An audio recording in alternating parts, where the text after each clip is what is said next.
dijumpai di dalam hadis, bukan di dalam Al-Quran. Begitu juga keharaman untuk memadu seorang perempuan dengan tantenya atau dengan kemenakannya, tidak ada di dalam Al-Quran. Tapi kita jumpai di dalam hadis Nabi Shallallahu Alaihi Wasallam. Allah merinci siapa-siapa saja perempuan yang haram untuk dinikahi. Dan tidak disebutkan bahwa tidak boleh memadu seorang perempuan dengan tante atau kemenakannya. Yang dilarang di dalam Al-Quran itu adalah wa anta jama'u bainal ukhtain. Tidak boleh memadu di antara dua perempuan yang bersaudara.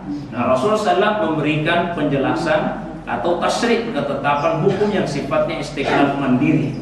Nah, inilah fungsi-fungsi hadis yang menunjukkan kepada kita pentingnya hadis itu di dalam hukum Islam.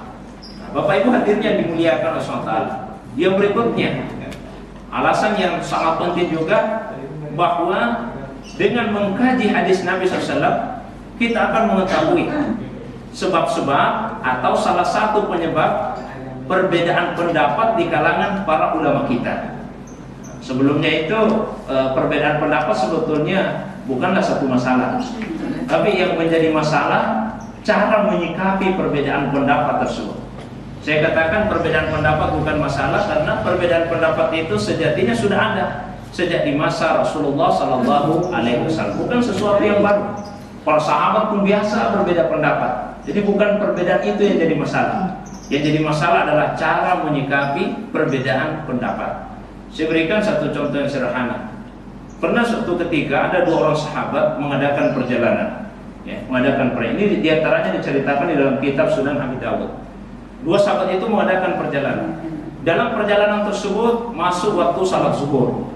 Karena sudah masuk waktu salat, keduanya kemudian mencari air dengan maksud untuk berwudu. Sudah cari air ke sana kemari tidak menemukan air. Akhirnya kedua sahabat tadi sepakat, kita tayamum saja. Selesai tayamum, kemudian melaksanakan salat zuhur. Selesai salat, lanjutkan perjalanan. Tiba-tiba keduanya menemukan air dan masih waktu salat zuhur. Ini bagaimana? Apakah salat zuhurnya diulang atau tidak usah diulang? Karena tadi sudah salat zuhur tapi dengan cara tayamum. Sekarang masih waktu zuhur dan sudah ada air. Kedua sahabat tadi berbeda pendapat. Salah seorang mengatakan salat mesti diulangi.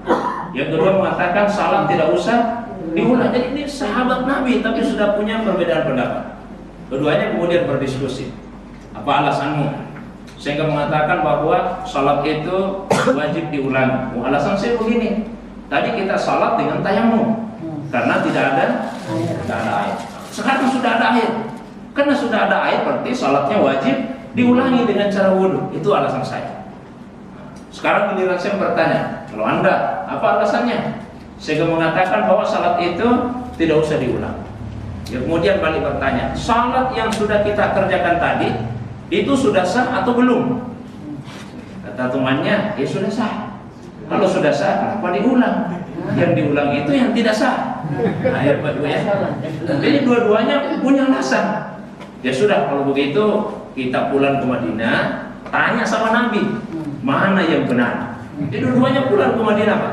Tanya sama Rasulullah SAW. Bagaimana tanggapan Nabi SAW terhadap sahabat yang tidak mengulangi salatnya? Rasulullah SAW bersabda, laqad asabta sunnah. Apa yang kamu lakukan itu sudah sesuai dengan sunnah. Ini yang tidak mengulangi, Pak, sesuai sunnah. Kalau sesuai sunnah, benar atau salah? Benar. Dia tidak mengulang itu benar. Terus bagaimana dengan yang mengulangi salatnya? Maaf, kalau pola pikir sebagian orang saat ini yang dibawa ke sana, barangkali akan berkata begini, dan kita selalu senang, Pak, itu memperlawankan sesuatu. Kalau yang satu ini sesuai sunnah, berarti yang di sini ini tidak sesuai sunnah. Kalau tidak sesuai sunnah berarti namanya bid'ah. Kan seringnya begitu. Berarti yang tidak mengulangi salatnya ini sesuai sunnah, wah, kira-kira yang mengulangi salatnya tidak sesuai sunnah berarti bid'ah ini. Tapi ternyata Nabi tidak seperti itu. Terhadap sahabat yang mengulangi salatnya, beliau kemudian bersabda, lakal ajru marratain. Anda yang mengulangi salat dapat pahala 2 kali lipat. Jadi kalau dapat pahala 2 kali lipat, kira-kira benar atau salah Pak? Oh, benar Pak, dapat pahala. Salah dapat pahala. Jadi benar. Mestinya cara kita menyikapi perbedaan pendapat itu seperti itu. Selama perbedaan dalam masalah furu'iyah, dalam masalah khilafiyah, bukan hal-hal yang sudah qat'i sifatnya. Contoh banyak umat, misalnya ada yang salat, ya, ketika baca Fatihah basmalahnya pelan, ada yang basmalahnya dijaharkan, dikeraskan. Tidak usah kita mengatakan yang satu sesuai sunnah, yang satu bid'ah. Tapi mudah-mudahan yang pelan basmalahnya sesuai sunnah, mudah-mudahan yang keras basmalahnya dapat pahala 2 kali lipat. Kan dia harus keluarkan suara lebih Pak. Mudah-mudahan pahalanya lebih besar juga. Ya, Pak, ya.